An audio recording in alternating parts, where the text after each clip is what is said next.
that you specify in a URL string. If you say all in URL, that's going to match everything in that specific string. File type, you can use this along with the ext extension to search for various online files. It could be Excel, Word, PDF, SQL, PHP. So you can see how specific you can get with these things. In title, that basically finds, again, like in URL, it just finds a match in the title of the site. And all in title will match the exact string that you're searching for. Okay, so enough talking. Let's have a look at this in action. If you guys have mobile phones, if you have your computers, maybe you can follow along as well.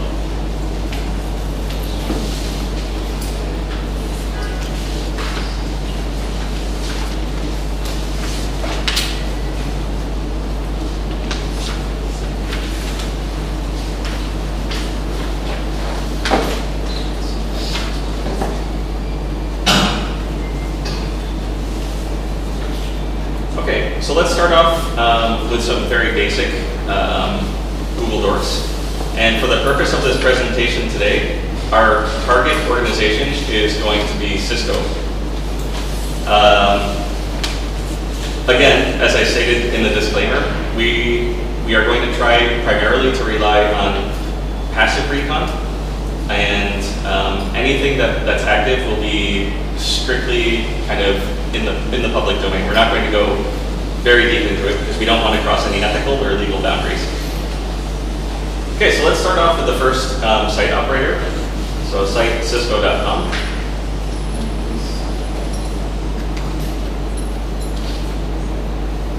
Pretty slow.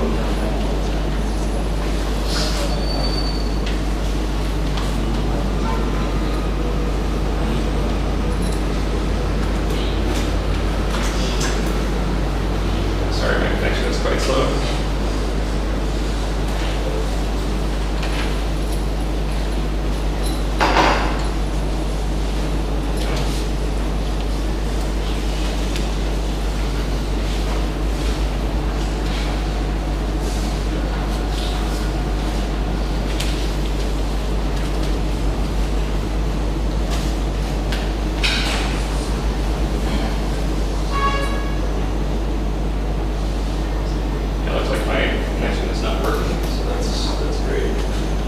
Maybe I can connect to the. Yes. Yeah. I have the password. Yeah, let me grab that. Sorry guys, just give me 1 second.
Typing it correctly.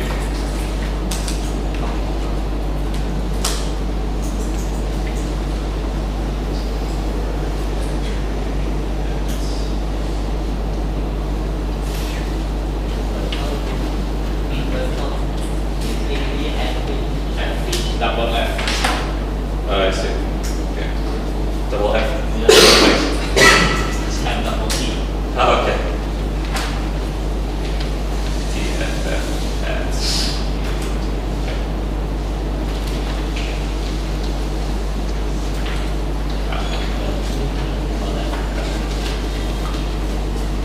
Okay, looks like that's connected now. Cool. Yeah. Okay, thank you. I can't read.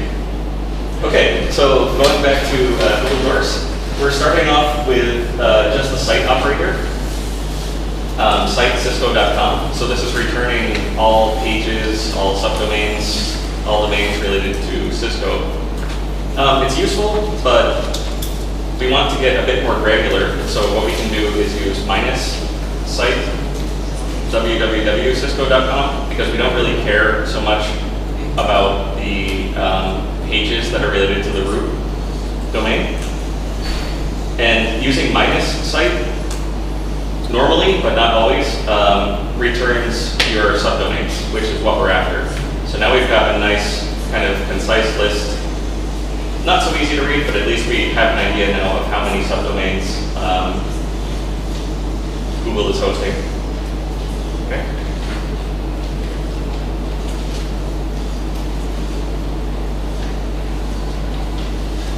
All right, so again with this, we could also do file type.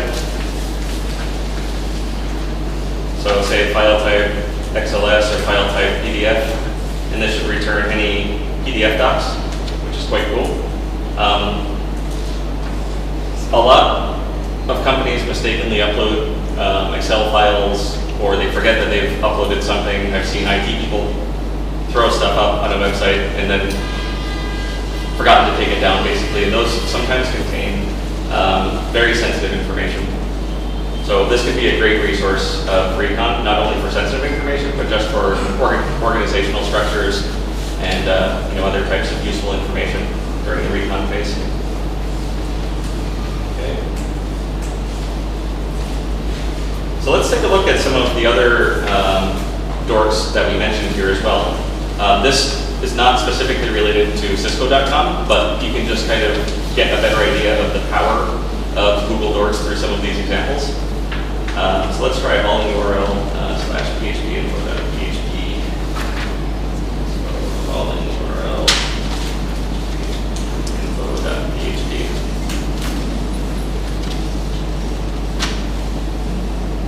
Okay, so it's somewhat useful. These, not so much, but as you scroll down, you can see that people's php.info.php files, generally due to misconfigurations, are exposed. Why is this a bad thing? For any of the programmers out there, why is this bad? Why would you not want your php.info.php directory exposed or file exposed? Because it contains potentially sensitive information that an attacker might use to compromise your system. And you can see we found 41,300 results that have php.info.php in the URL string. Some of these are misconfigurations, some of them are valid, but again, not great. Okay. So let's take a look also at this in title, all in title index of /admin.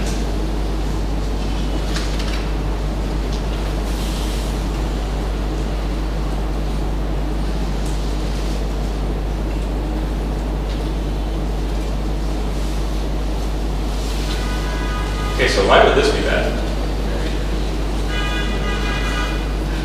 For the same reasons. I'm not clicking on these links because I don't want to be taken directly to the site, because that might cross an ethical or legal boundary. So again, you have to be careful when you're searching these things. This gives you the idea of what attackers can see, because attackers don't care. They will click the link, they will gather the info, they'll try and steal your passwords, they'll deface your site. But as a defensive person, as someone who's protecting web assets, you need to know what's out there, and you need to know how to defend against it. And again, these primarily are misconfigurations, although sometimes some of these dorks will lead you to a honeypot. They've been placed there for a reason, just to try and catch attackers. So again, exercise caution.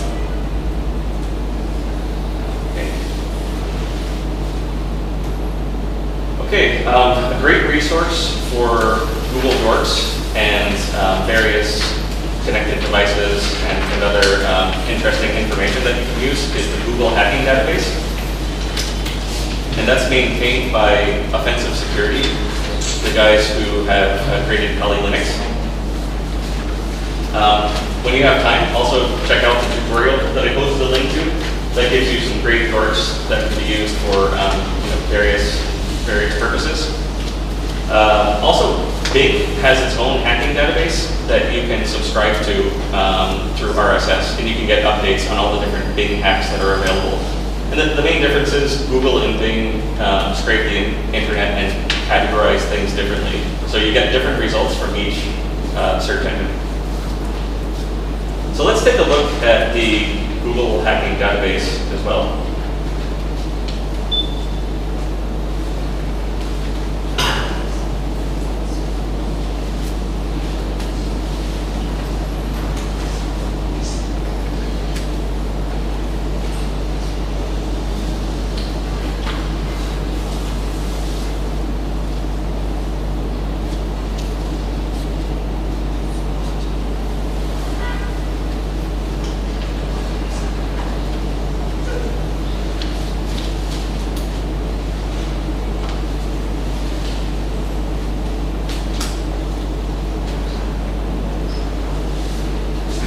Okay, has anyone ever seen exploitsdb.com?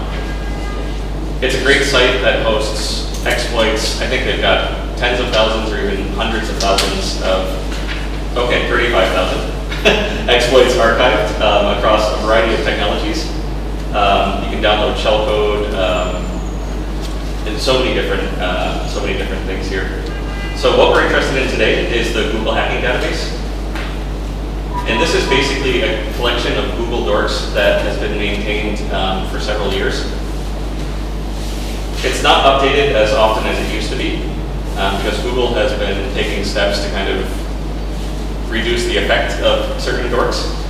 But it's a really great resource, and it teaches you a lot about just how powerful Google is and how careful you have to be when you expose one of your IT assets to the internet. So let's take a look at some categories here. You can see footholds, files containing usernames, sensitive directories, error messages, which might be verbose and give you some very useful information when you're going after a target, files containing passwords, shopping info, really cool. So you can see here, these are the latest dorks that have been added, pages containing login portals, online devices. What would you guys like to take a look at? We'll try one. What would you like to see? Sensitive directories? Which one?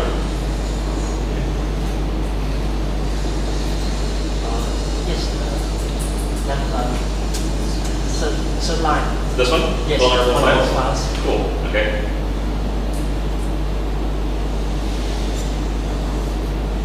Okay, so this is looking for SMF, install, loader wizard, UV bulletin, install page detection, guestbook. Let's try this one. Some of these are a bit old, and as you can see the dates, most of these, you won't find so many results the older you get because people have fixed the issues already. So you generally want to keep within 2014, 2015, 2016 to find valid results. Okay, so this is basically the explanation of the dork, and you can just click the link here to actually run the dork. Okay, and this unfortunately, because it's from 2011, didn't find anything. But let's go to a current one. Back.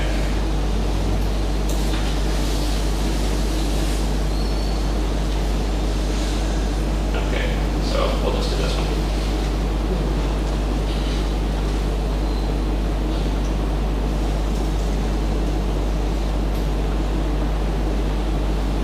Okay, this also didn't have anything. I wonder why. Well, anyhow, let me give you an example of a dork that I ran through the Google hacking database. You guys can try this out as well if you want. So, searching just for the string password. This is basically a keyword. It wasn't tied to a specific dork, and you can put free text like this before your specific dork. So this is looking for web.config in the URL itself. In the text of the website that Google is scraping, it should say web.config. In the extension, this is very similar to file type, it should also be config. So we're searching for password with a URL web.config. The text of the website should also have web config, and the extension should be config.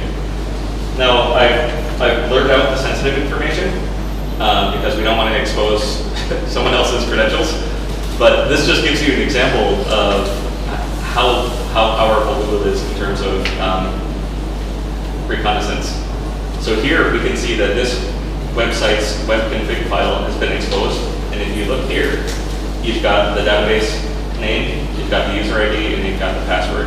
So you basically have root if you want it. Now, please note that I took this from Google Cache. I didn't actually browse to the affected site, although I could have.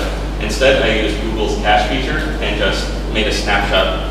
So I wasn't directly contributing any logs, but I was having a look at Google's cache version of this vulnerability. And I recommend that everyone follow that advice.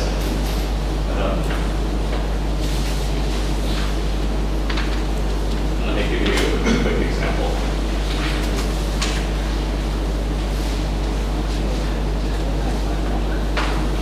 Ngồi lên xuống con đó. Con mà hai nhà chạy tí nông ca sơi tức khơi. Ở dương chạy ngon lấy chôn nhưng thương mấy ca bia mọi người sơi khơi nhở. Xuống qua chân mưa.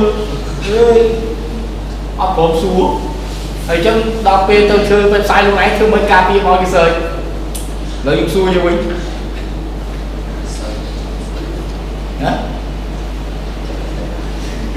You know, I'm telling them, you know, you saw us to searching and see the real config file and everything. I asked them, why not asking you how to protect, to invade the search engine of Google? Exactly. Yeah, It's like that. It's just being aware of what you have online, protecting your